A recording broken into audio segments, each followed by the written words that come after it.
எல்லாருக்கும் வணக்கம். சாட்டர்டே சண்டேனாலே எல்லோரும் ஆஃபீஸ் இல்லாமல் ஸ்கூல் இல்லாமல் ஜாலியாக ஃப்ரீயாக இருக்க டைமு. ஈவினிங் ஏதாவது ஸ்நாக்ஸ் சாப்பிட்ணுன்னு தோணும்.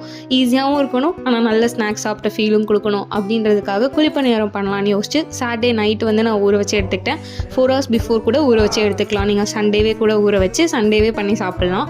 ஸோ மாவை அரைச்சி எடுத்து வச்சுட்டு அதுக்கு தேவையான ஆனியன், கறி லீவ்ஸ், கொரியாண்டர், க்ரீன் சில்லிஸ் இது எல்லாமே சாப் பண்ணி அந்த மாவில் போட்டு கொஞ்சோண்டு கிரேட்டட் கோகோனட்டையும் எடுத்து அதில் ஆட் பண்ணிவிட்டு சால்ட்டு அப்புறம் சோடா சால்ட்டு இது எல்லாத்தையும் போட்டு நல்ல கன்சிஸ்டன்சிக்கு மிக்ஸ் பண்ணி எடுத்துக்கணும்.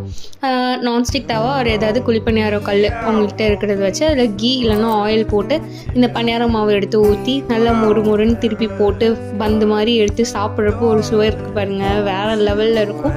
ஈவினிங் எல்லோரும் ஜாலியாக டைம் ஸ்பெண்ட் பண்ணிவிட்டு ஒரு காஃபியோட குழிப்பணியாரமும் ஒரு தேங்காய் சட்னியும் வச்சு சாப்பிட்ற ஒரு சுவையே வேறு. ட்ரை பண்ணி பாருங்கள். ட்ரை பண்ணிவிட்டு எப்படி இருந்துச்சுன்னு சொல்லுங்கள்.